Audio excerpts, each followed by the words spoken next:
भगवान द्वारिका प्रस्थान कर गए। कुछ समय बाद परीक्षित का जन्म हुआ। जन्म लेते ही बड़े बड़े ज्योतिषाचार्यों ने परीक्षित जी की कुंडली के अनुसार इतने अच्छे लक्षण बताए, ये ऐसे होंगे, ये राम के समान आज्ञाकारी होंगे, ये सिंह के समान बलवान होंगे, आदि आदि सब इनके बड़े बड़े लक्षण बताए। महादानी होंगे, प्रहलाद के समान भक्त होंगे, आदि आदि सब इनके बहुत सारे लक्षण बता करके सब ज्योतिषाचार्यों ने पांडवों को, युधिष्ठिर को बताया कि भैया आपके घर में ये जो बालक आया है, एक जगह तो कह दिया कि जो पांडु महाराज का ऐश्वर्य और वैभव है वैसा ही इस बालक का होगा। युधिष्ठिर जी बोले आप जब से आए हैं इस बालक के गुण ही गुण बता रहे हैं, एक भी अवगुण आपने नहीं बताया। बंधुओं सब लोग इधर देखिए, सावधानी से सुनिए। युधिष्ठिर जी कहते हैं आपने केवल गुण बताए, एक भी अवगुण नहीं बताया। आवश्यकता क्यों है? क्योंकि ये बात बिल्कुल प्रमाणित है कि इस पृथ्वी पर जो भी जन्म लेगा वो संपूर्ण गुणों से ही युक्त है, ये आवश्यक नहीं है। उसके अंदर एक अवगुण तो होगा, दो अवगुण तो होंगे, एक दो तो हम ऐसे ही बोल रहे हैं, हजारों होते हैं इस संसार में। बल्कि मानव के अंदर देखा जाए तो गुण कम हैं, अवगुण ज्यादा हैं। लेकिन वही जब गुरु आश्रित होता है, एक परंपरा का अनुग्रह करने लगता है, अनुसरण करने लगता है, तो धीरे धीरे गुण बढ़ने लगते हैं, अवगुण कम होने लगते हैं। आध्यात्मिक व्यक्ति गैर आध्यात्मिक व्यक्ति से श्रेष्ठ क्यों है? क्योंकि उसके अंदर गैर आध्यात्मिक व्यक्ति से थोड़े गुण ज्यादा हैं, अवगुण कम है। लेकिन यह बात प्रमाणित है कि संसार में अवगुण सबके अंदर है, सबके अंदर, कोई अवगुणों से नहीं बचा। इसलिए युधिष्ठिर जी महाराज बोले कि महाराज इस बालक का कोई एक अवगुण तो बताओ, या इसके जीवन की कोई एक ऐसी घटना तो बता के जाइए नक्षत्र आदि देख के, जिसके कारण इसके द्वारा कोई तो गलती होगी जीवन में। तब उन ब्राह्मणों ने बताया।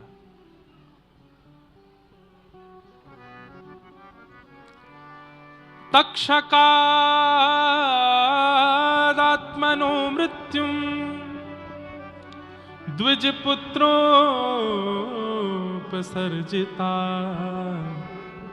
प्रपत्स्यत उपश्रुत्य मुक्त संग पदम हरे। कम से कम आगे बैठे हुए लोगों से तो हमारी प्रार्थना, भैया तुम तो यहीं देखो, पीछे वाले ध्यान से सुनते हैं, आगे वाले इधर उधर करते रहते हैं, ध्यान से सुनिए, बहुत अच्छे अच्छे भाव हैं।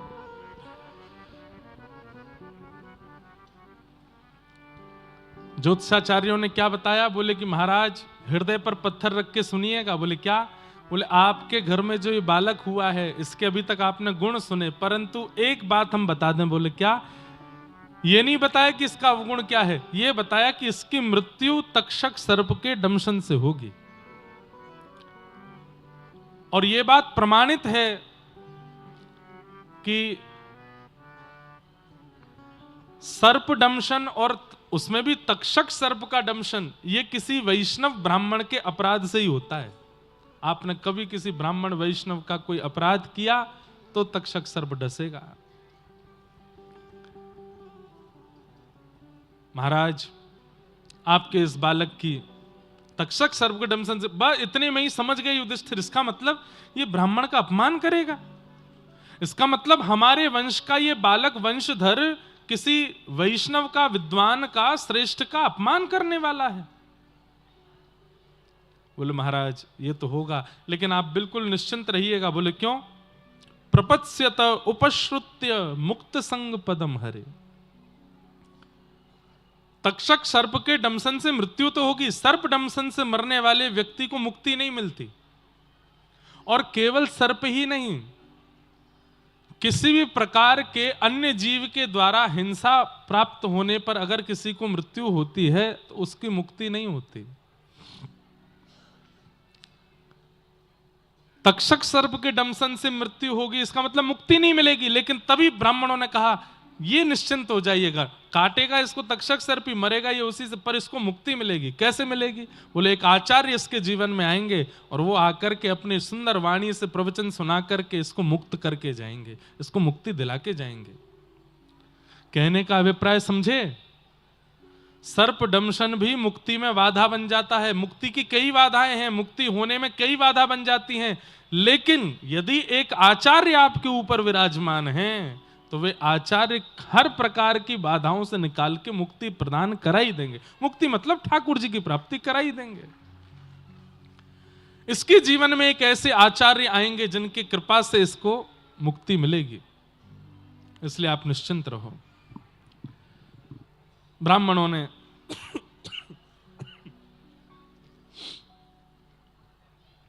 परीक्षित जी के बारे में सब बातें बताई। तत्पश्चात धीरे धीरे परीक्षित बड़े होने लगे। एक बार अर्जुन द्वारिका गए, लौट करके महीनों बाद आए और आकर के उन्होंने एक समाचार सुनाया। क्या? कि जिनकी कृपा से हम राज सिंहासन पर बैठे हैं, जिनकी कृपा से हस्तिनापुर पर राज्य कर रहे हैं, जिनकी कृपा से हमने महाभारत युद्ध जीता, भैया हमारे प्राण धन श्री कृष्ण अपनी लीला पूरी करके स्वधाम चले गए। और ये बात सुनते ही युधिष्ठिर अपने सिंहासन से खड़े हो गए, तुरंत अपना मुकुट उतार कर सिंहासन पर रख दिया। अर्जुन सच बताओ ये सत्य है? बोले हाँ। ठाकुर जी लीला पूरी करके चले गए। और ये बात सुनते ही पांडवों ने परीक्षित को राज्य गद्दी पर बिठा दिया। कहते हैं कुंती भुआ ने तो उसी समय प्राण त्याग दिए जैसे ही सुना कि कृष्ण अपनी लीला पूरी करके चले गए। और पांचों पांडव द्रौपदी के साथ स्वर्गारोहण को प्रस्थान कर गए। राज सिंहासन पर अभी बाल अवस्था के परीक्षित बैठे हैं। धीरे धीरे परीक्षित बड़े हुए। ब्राह्मणों के आश्रय में रहकर के परीक्षित ने राजनीति सीखी, विवाह हुआ, जन्मेजय आदि पुत्र हुए। परीक्षित का राज्य बहुत सुंदर चल रहा था। लेकिन एक दिन परीक्षित जब भ्रमण को निकले तो क्या देखते हैं कि एक बैल के 3 पैर कटे हैं, चौथा पैर एक व्यक्ति काट रहा है। ये वृषभ ही धर्म है जिसके 3 पैर काट दिए हैं और चौथा पैर भी काटने का प्रयास जो कर रहा है, यही कलयुग है। सत्य, दान, दया और पवित्रता 4 पैरों पर धर्म खड़ा रहता है। दान, दया और पवित्रता 3 पैर धर्म के कट गए हैं। केवल एक सत्य पैर पर कलयुग में खड़ा है और कलयुग उसको भी काट रहा है। परीक्षित ने जैसे उस व्यक्ति को देखा, तलवार निकाल के मारने लगे, शरण में आ गया। बोले महाराज मुझे मत मारिए, मुझे मेरा परिचय तो समझ लीजिए, मैं कौन हूं। बोले कौन हो तुम? बोले मैं कलयुग हूं।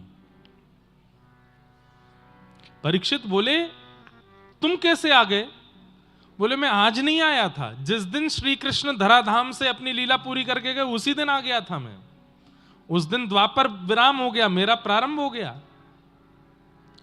इसका मतलब समझते हैं बंधु? जब तक धर्माचरण पृथ्वी पर है तब तक अभी भी घोर कलयुग नहीं आएगा। जिस दिन कथाएं होनी बंद हो जाएंगी, जिस दिन तिलक लगने बंद हो जाएंगे, जिस दिन शिखा रखनी बंद हो जाएगी, जिस दिन गौशालाएं से गाय चली जाएंगी, जिस दिन वैदिक मंत्र बोलने वाले, नाम जप करने वाले जब तक पृथ्वी पर हैं तब तक कलयुग है, पर घनघोर कलयुग तब भी नहीं आएगा। लेकिन जिस दिन पृथ्वी पर एक व्यक्ति भी भगवत भाव वाला नहीं बचेगा उसी दिन घोर कलयुग आ जाएगा। जिस दिन कथाएं होनी बंद हो जाएंगी, गौ सेवा विराम ले लेगी, माथे से तिलक और शिखा उड़ जाएगी, उसी दिन घनघोर कलयुग आएगा। ठाकुर जी के चरण जब तक पृथ्वी पर थे तब तक कलयुग नहीं आया। ठाकुर जी के उठते ही कलयुग का प्रवेश हो गया। कलयुग ने कहा मैं तो आ गया, अब नहीं जाऊंगा। परीक्षित बोले तुम्हें जाना पड़ेगा, मैं अपने बल से तुम्हें यहां से निकाल दूंगा। बोले कि महाराज ब्रह्मा का नियम है, ब्रह्मा ने सब नियम से बनाया है। सतयुग के बाद त्रेता, त्रेता के बाद द्वापर, अब मेरी बारी है, मुझे कैसे, ब्रह्मा की कृति से आप विपरीत नहीं जा सकते। हाँ एक काम हो सकता है। बोले क्या? कुछ स्थान नियुक्त कर दीजिए, मैं वहीं रहूंगा। ये मेरा वचन है कि उन स्थानों को छोड़ के मैं कहीं नहीं जाऊंगा। तब परीक्षित ने 4 स्थान प्रदान किए। द्यूतम पानम स्त्रियः सूना, ये 4 स्थान प्रदान किए। द्यूतम यानी जुआ, पानम यानी मदिरा पान, भक्ष भक्ष सेवन, पर स्त्री पर पुरुष संग और हिंसा। इन 4 स्थानों में कलयुग निवास करता है। पुनश्च याचमानाय जात रूप मदात प्रभु, पुनः याचना की कलयुग ने कि एक स्थान और दीजिए। तब अनीति से कमाया गया धन, ये 4था स्थान, 5वां स्थान दिया। मतलब ये 5 जगह पे कलयुग रहता है। जुए में रहता है, भक्ष भक्ष सेवन में रहता है, मदिरा पान में रहता है, पर स्त्री और पर पुरुष के संग में रहता है, कलेश लड़ाई झगड़ा मारकाट में रहता है, और बिना मेहनत से कमाए गए धन में रहता है। ये 5 स्थान हैं कलयुग के। हमारे जीवन में जितनी विकृतियां आ रही हैं, इन 5 में कहीं हमारा प्रवेश हो जाएगा तो विकृति आनी स्वाभाविक है। और हमें सबसे ज्यादा लगता है 5वां वाला, बिना मेहनत से कमाया गया धन, इसमें हम ज्यादा प्रवृत्त हैं। इसलिए कलयुग का हमारे जीवन पर, बुद्धि पर आक्रमण होता रहता है। लेकिन हम लोग कथा सुनने वाले लोग हैं, हमको लगता है कि जुआ वुआ कम खेलते होंगे लोग, मदिरा पान भक्ष भक्ष कम होता होगा। नहीं, तादाद इतनी ज्यादा है जुआ खेलने वालों की कि हम भक्तों की संख्या कम पड़ेगी उनके आगे। मदिरा पान, अरे कोरोना में सब बंद हो गया, पर यही बंद नहीं हुए। क्यों? इकोनॉमी इनसे चल रही है देश के। मदिरा पान भक्ष भक्ष सेवन, हमें लगता है, हम क्योंकि भक्त लोग हैं ना, हमें लगता है कि भाई मांस मदिरा लोग कम ही खाते पीते होंगे ना। स्टॉक के स्टॉक खत्म हो जाते हैं एक एक दिन में, ट्रक के ट्रक खत्म हो जाते हैं एक एक दिन में, एक एक। अच्छा एक चीज और देखो, नगर में आप घूम के देखोगे मिठाई की दुकान ज्यादा है, जलेबी पकौड़ी कचौड़ी की दुकान ज्यादा हैं, मदिरा पान मांस की दुकान 2-4 ही होंगी, लेकिन फिर भी हलवाई से ज्यादा पैसे वाले वो हैं जो मदिरा बेचते हैं। 1-2 दुकानों में ही उनका इतनी कमाई हो जाती है कि महाराज एकड़ों जमीन खरीद रखी है उन्होंने। कैसे? कलयुग का प्रभाव है। हमें आपको लगता है कि ये सब नहीं होता होगा संसार में, पर स्त्री गमन, पर पुरुष गमन सब चल रहा है। कलिकाल से यदि बचना है, कलिकाल में आप जन्मे हो, इससे बच नहीं सकते, पर इन 5 स्थानों का अगर आपने परहेज किया, द्यूतम पानम स्त्रियः सूना और जात रूप मदात प्रभो, तो हो सकता है कि कली आपकी मुक्ति में बाधा ना बने। 5 स्थान दे दिए, राजा परीक्षित लौट करके आए, एक मुकुट सिर पर धारण किया, कलयुग ने प्रवेश कर लिया दिमाग में, क्योंकि अनीति से कमाया गया मुकुट था। वैसे ये प्रसंग स्पष्ट रूप से भागवत में ऐसे नहीं है कि मुकुट पहनने से कली का प्रवेश हुआ, लेकिन क्योंकि प्रचलित बात है इसलिए कहते हैं कि जैसे मुकुट धारण किया तो कली ने प्रवेश कर दिया। और राजा परीक्षित आखेट को वन में गए, जाकर के वहां पर शमीक ऋषि के आश्रम पर जल याचना करने लगे, लेकिन ऋषि तप में बैठे थे तो जल नहीं पिलाया। इस अपमान के कारण मरा हुआ सर्प गले में डाल दिया। मैं जल की याचना कर रहा हूं और ये ध्यान, अपने ध्यान में बैठे हैं, तप में बैठे हैं। मैं कथाओं में कहा करता हूं बंधुओं, कलयुग जीवन में आएगा तो सबसे पहले किस रूप में उसके लक्षण दिखाई देंगे? सब लोग इधर देखिए, ध्यान से सुनिए। कलयुग जीवन में आएगा तो उसका सबसे पहला लक्षण क्या है? नामनिष्ठ, भजन निष्ठ, धामनिष्ठ वैष्णव भक्त ब्राह्मण, उनके प्रति हंसी आना, उनके प्रति पाखंड की स्थिति बनना, अरे देखो ये तो पाखंडी हैं, भजन भजन कुछ करते नहीं है, हमें दिखाने के लिए कर रहे हैं, ऐसी भावना चित्त में आना, तो समझ जाइए कि आप कलयुग आ गया आपके अंदर। क्यों? भजन, साधन, नाम जप, कथा, क्रिया, ये आपको पाखंड लगता है तो समझो कलयुग आ गया। कली का आगमन इस बात का द्योतक है। शमीक ऋषि के गले में मरा हुआ सर्प डाल करके राजा परीक्षित वहां से चले गए। उनके पुत्र ने यह दृश्य देखा और तुरंत हाथ में जल लेकर के शाप दे दिया, शाप देता हूं राजा परीक्षित ने मेरे पिता का अपमान किया, 7 दिन बाद तक्षक सर्प डसेगा और इसकी मृत्यु हो जाएगी। राजा परीक्षित को शाप दे दिया। यहां परीक्षित लौट करके आए, जैसे ही मुकुट उतार करके धरा, गौरमुख नाम के शिष्य ने आकर के समाचार दिया कि आपको 7 दिन में मरने का शाप लगा है। तुरंत परीक्षित बोले ये तो होना ही था, मुझसे अपराध जो हुआ। अपने पुत्र जन्मेजय को राज्य गद्दी पर बिठा करके, बंधुओं एक बात बताइए, कलयुग में मानव का सबसे बढ़िया गुण कौन सा है बताओ? कलिकाल में मानव का सबसे श्रेष्ठ गुण क्या है? अपने अवगुण को स्वीकार करना, यह मानव का सबसे बढ़िया गुण है। और सबसे बढ़िया दुर्गुण क्या है? अपने अवगुणों को छुपाए रखना, उसको कभी स्वीकार ना करना। अवगुण करते भी रहना और कोई कह दे, टोक दे, अरे तुम ऐसा करते हो ना, उसको अस्वीकार करना, यह सबसे बड़ा दुर्गुण है उसका। व्यक्ति को पाप मार्ग पर अग्रसित कर देंगे अगर वो दुर्गुणों को छुपाए रखेगा, स्वीकार नहीं करेगा, अपने अंदर रहने देगा। लेकिन व्यक्ति उसी समय सद्मार्गी हो जाएगा जब वह अपने अवगुणों को स्वीकार कर देता, हां मेरे अंदर ये अवगुण है, मैं ऐसा हूं और मुझे इसे ठीक करना है।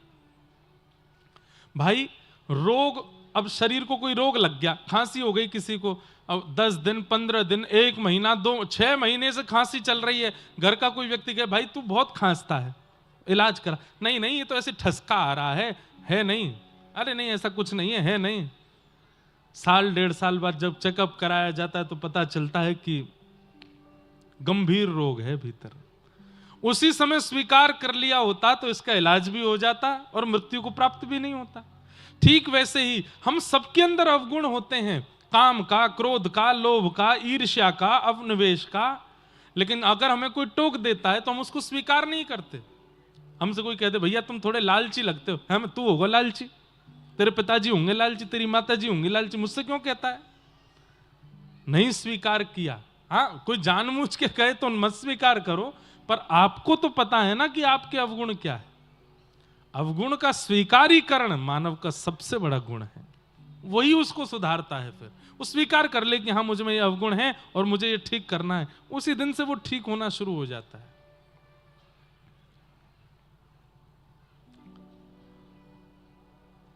राजा परीक्षित ने स्वीकार किया कि मैंने अपराध किया है, अपने पुत्र जन्मेजय को राज्य गद्दी पर बिठा के चले गए और वन में जाकर के संतों से कहा, जिसके जीवन के केवल 7 दिन बचे हैं उसको अपनी मुक्ति के लिए क्या करना चाहिए, कृपा कर मुझे बताओ। सब संत अलग अलग बातें करने लगे, तभी वहां पर श्री सुखदेव जी का आगमन हुआ। तत्रा भवद भगवान व्यासपुत्रो यदिच्छया गामटमानो नपेक्षः अलक्षलिंगो निजलाभतुष्टो व्रतस्य वालैरवधूतभेषः।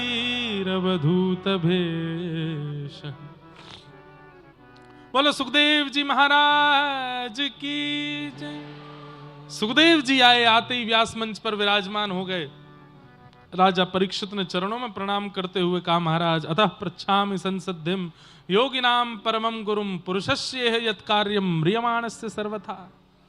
कृपा करके मुझे बताइए मेरा उद्धार कैसे होगा, मेरा कल्याण कैसे होगा, मेरे जीवन के केवल 7 दिन बचे हैं। राजा परीक्षित ने कहा 7 दिन में मुक्ति प्राप्त करने का उपाय बताइए। परीक्षित जी महाराज की बात सुन करके शुकाचार्य जी बोलना प्रारंभ करते हैं। वरीयाने शते प्रश्न क्रतो लोक हितम नृप आत्मवेद सम्मतः पुंसाम श्रोतव्यादिषु यपर। राजन,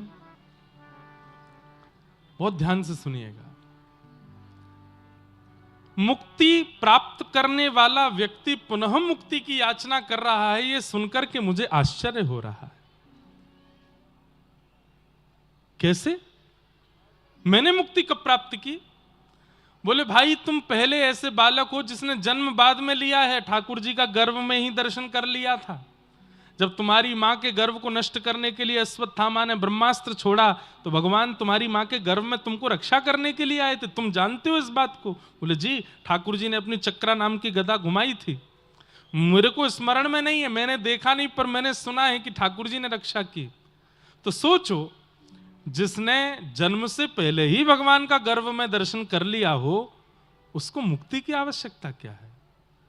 मुक्ति किसको मिलती है? जिसने एक बार भी भगवान का साक्षात्कार जीवन में किया हो, जिसने एक बार भी ठाकुर जी का अनुसंधान किया हो, जिसकी दृष्टि एक बार भी ठाकुर जी को देख चुकी हो, उसको मुक्ति निश्चित है। तुम्हें मुक्ति की इच्छा क्यों है? तुम तो पहले से ही मुक्त हो, और तुम फिर अब यह कह रहे हो कि मेरी मुक्ति कैसे होगी, कृपा कर मुझे बताओ। मुझे ये बात समझ नहीं आ रही है। लोक हित के लिए यह प्रश्न अच्छा है कि बाकी लोगों को मुक्ति कैसे मिलेगी, क्योंकि उन्होंने गर्भ में भगवत दर्शन नहीं किया। पर तुम अपने लिए अगर यह प्रश्न कर रहे हो तो यह प्रश्न उचित नहीं है। तो मैं क्या प्रश्न करूं? बोले तुम मुक्ति तो प्राप्त करने ही वाले हो, तुम तो यह प्रश्न करो कि नाथ, मैं भक्ति कैसे प्राप्त करूं, मुझे भक्ति कैसे मिले। तो परीक्षित ने कहा कि मुक्ति और भक्ति में अंतर क्या है? बोले मुक्ति का मतलब मृत्यु के बाद भगवत दर्शन, और भक्ति का मतलब जीते जी भगवत दर्शन। मुक्ति तो तुमको मिलने ही वाली है, वैकुंठ तो तुम जाने ही वाले हो, ठाकुर जी तुमको स्वीकार कर ही चुके हैं। लेकिन सौभाग्य तुम्हारा तब होगा जब ठाकुर जी नीचे आए तुम्हारे लिए, ये तुम्हारा सौभाग्य होगा। भक्ति मांगो, मुक्ति नहीं। मुक्ति तो तुम्हें प्राप्त हो ही चुकी है। बंधुओं, हम सबकी भी यही धारणा हो, मुक्ति तो हमारे जीवन में निश्चित है ही मिलेगी, क्योंकि हम कथा सुनते हैं, ठाकुर जी का भजन करते हैं, राम नाम जपते हैं, मिले नहीं मिले लेकिन हमें विश्वास है मिले ही जाएगी। लेकिन उससे पहले भक्ति की इच्छा हो कि नहीं, मुक्ति तक प्रतीक्षा थोड़ी करूंगा मैं अपने अंतिम श्वास तक प्रतीक्षा थोड़ी करूंगा। मुझे तो अभी मिलना है। श्याम सुंदर मेरे सामने आओ, मुझे दर्शन दो, मुझे मिलना है। तो भक्ति का मतलब क्या है? जीवित अवस्था में भगवत अनुभव, ये भक्ति है। हमारे जितने आचार्य चरण हुए, इन्होंने मुक्ति की, मृत्यु की प्रतीक्षा नहीं की है ठाकुर जी के दर्शन के लिए। सबने जीवित अवस्था में अनुभव किया है ठाकुर जी का। और हर दिन हमारा समय घटता जा रहा है, हर क्षण हमारा समय घटता जा रहा है। इसलिए हर क्षण ये चिंता प्रकट कर दो, अगला क्षण भी गया, 1 घंटे और चले गए मेरे जीवन के, 4 घंटे, 1 दिन चला गया मेरे जीवन का, 1 वर्ष चला गया। कब मिलेंगे श्याम सुंदर? कब मिलेंगे? ये प्रतीक्षा कि आप कब मिलोगे, यही प्रतीक्षा भक्ति को जन्म देती है, और फिर भक्ति भगवान को अवतार लेने पर मजबूर करती है।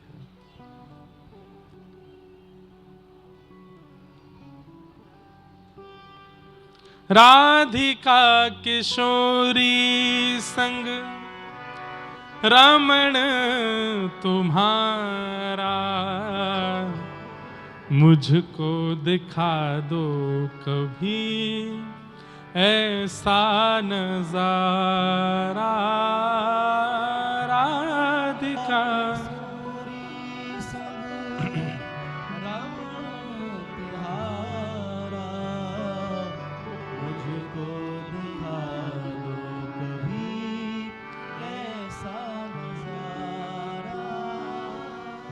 फिर चाहे मैं मर जाऊं, फिर चाहे मैं मर जाऊं, बसा कर नैनन में, छिपा कर नैनन में, बसा कर।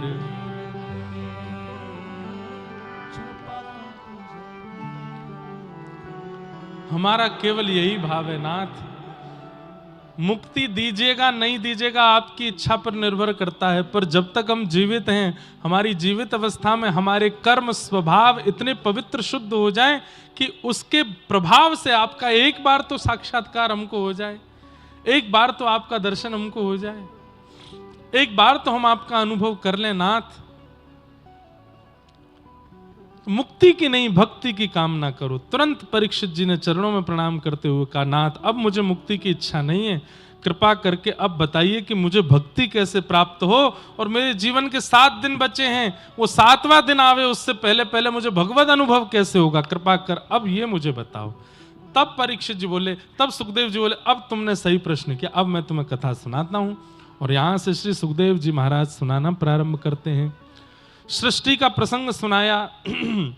सृष्टि प्रसंग श्रीमद् भागवत के चतुश्लोकी स्वरूप का वर्णन करते हुए उद्धव विदुर संवाद। अब हम प्रसंगों का स्पर्श और थोड़ा उनका भाव कहते हुए चलेंगे। उद्धव विदुर संवाद सुनाया, फिर विदुर मैत्रेय संवाद सुनाया।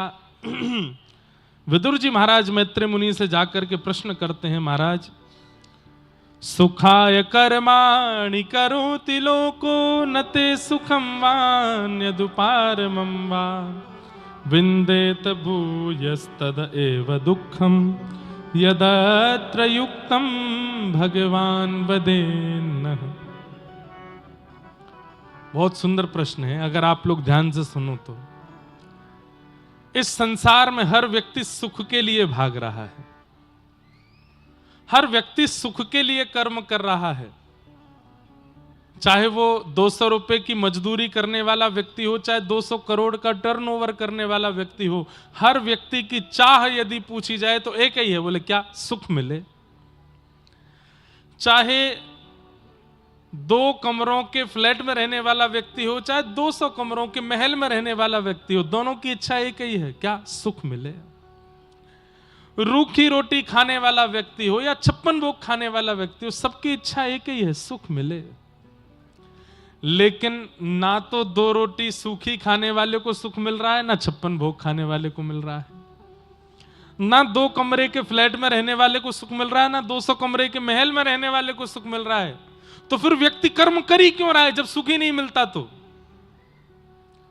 सुखाय कर्माणि करोति लोको नते सुखम वान्यदुपारमं वा विन्देत भूयस्तद एव दुःखम यदत्र युक्तम भगवान वदेन्नः।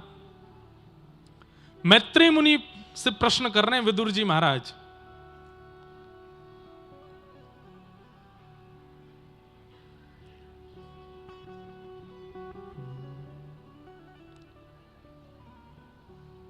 सुबह से शाम तक बोझ ढोता हुआ, हमारी स्थिति कैसी है? सुबह से शाम तक बोझ ढोता हुआ, सुबह से शाम तक बोझ ढोता हुआ, चैन खोता हुआ, बार बार आदमी हर तरफ है जगह, बेशुमार आदमी फिर भी तन्हाइयों का शिकार आदमी, हर तरफ हर जगह बेशुमार आदमी, हर तरफ हर जगह। सब दुखी हैं संसार में, सब मेहनत कर रहे हैं लेकिन फिर भी सुख नहीं मिल रहा किसी को भी। तो ये प्रश्न है हमारा कि जब इतनी मेहनत करने के बाद भी सुख नहीं मिलता तो हम कर्म करते ही क्यों हैं? हमें कर्म करने की आवश्यकता ही क्यों है? आप लोग अपने जीवन को थोड़ा सा रिवर्स करके देखिए एक बार। जब स्कूल में थे तो क्या लगता था? बोले 12th पास हो जाए फिर तो मेरी मौज ही मौज है। 12th पास करने के बाद कॉलेज आ गया, अब कॉलेज में लग रहा है बस ग्रेजुएशन हो जाए फिर तो मेरी मौज ही मौज है। ग्रेजुएशन हो गई, अब जॉब लग जाए फिर तो मेरी मौज ही मौज है। जॉब लग गई, अब मेरी सैलरी तो बढ़े तब तो मौज आवे। सैलरी भी बढ़ने लगी, अब इस सैलरी को इकट्ठा करके घर खरीदना है फिर तो मेरी मौज है। घर खरीद लिया, एक सुंदर सी कन्या से ब्याह हो जाए फिर तो मेरी मौज है। ब्याह भी हो गया, ज्वालामुखी आई घर में। ब्याह के प्रथम वर्ष पत्नी चंद्रमुखी, दूसरे वर्ष सूर्यमुखी, और फिर जीवन भर ज्वालामुखी। और पतिदेव हो जाते हैं अंतर्मुखी। तो बस एक पुत्र हो जाए घर में फिर तो मौज है। पुत्र हो गया, एक पुत्री हो जाए मौज, इनके ब्याह हो जाए फिर मौज है। मौज करते करते करते सोचते सोचते एक दिन बेचारे खुद ही राम नाम सत्य है, गोविंद नाम सत्य है, गोपाल नाम सत्य है, मौज नहीं आई जीवन में। व्यक्ति ने हर दिन सोचा था कि इसके बाद मेरी जीवन में खुशी आएगी, आनंद आएगा, सुख आएगा, पर नहीं आता। वो जैसे ही उस स्थिति में पहुंच भी जाता है तो वहां जाते ही सामने दिखाई देता है, ओहो एक ही लहर से लड़ा था, सामने तो सुनामी है। नहीं बच पाता कोई भी। तो फिर हम कर्म ही क्यों कर रहे हैं जब दुख ही आना है, तो सुख मिलना नहीं, तो फिर कर्म क्यों कर रहे हैं? इसका उत्तर देते हुए क्या कहते हैं, बोले सेयम भगवतो माया, ये भगवान की माया है। अगर व्यक्ति को एक क्रिया करने पर जो वो चाहता है वैसा सुख मिल गया तो वो पुनः परिश्रम करके और आगे नहीं बढ़ेगा, वहीं रुक जाएगा, वहीं स्थिर हो जाएगा।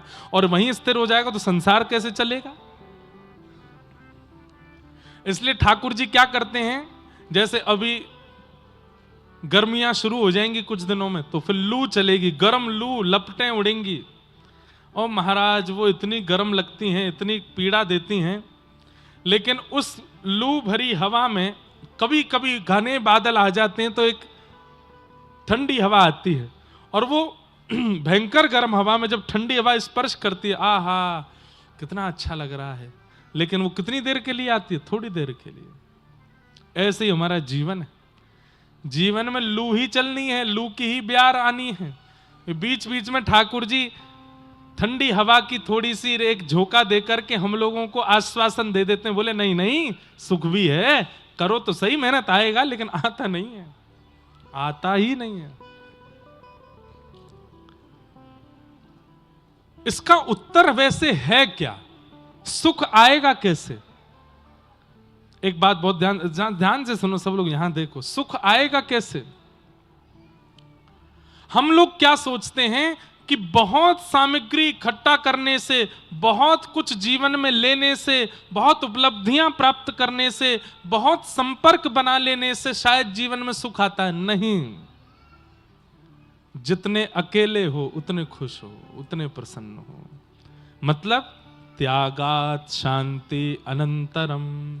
जितना त्याग करोगे, जितना छोड़ते चलोगे, जितना अकेले रहने का प्रयास करोगे, उतने सुखी हो। भैया देखो, माताएं बहनें हाथ में चूड़ियां पहनती हैं, वो एक के बाद दो भी अगर हो जाती हैं ना तो भी बजती हैं, तो भी आवाज आती रहती है।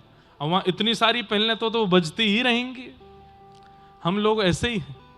लेकिन वही चूड़ी अकेली रह जाए, एक कंगन हाथ में रह जाए तो फिर स्वर नहीं आता। इसका मतलब क्या है? व्यक्ति व्यवहार में ऐसा दिखाए कि वो सबका है और सब उसके हैं, लेकिन अंतर्भाव से बिन गोपाल को नहीं अपनो, जासों की रति रही है। ये सब तो केवल व्यवहार है, सब तो केवल आडंबर नाटक है कि भाई तू भी मेरो, तू भी मेरो, तू भी मेरो। पर वास्तव में तो केवल गोपाल जी मेरे हैं और कोई मेरा नहीं। वो व्यक्ति सबसे ज्यादा सुखी है, जिसके संपर्क कम है, जिसका विस्तार कम है, जिसकी उपलब्धियां कम हैं, जो हर चीज में थोड़ा कम ही है, वही सुखी है। जो हर चीज में निपुण है, विस्तार भी खूब है, व्यापार भी खूब है, धन भी खूब है, संपर्क भी खूब है, दिखता है कि वो सुखी है, उससे ज्यादा डिप्रेस्ड व्यक्ति कोई नहीं होता। वो बहुत दुखी होता है, बहुत परेशान होता है। इसलिए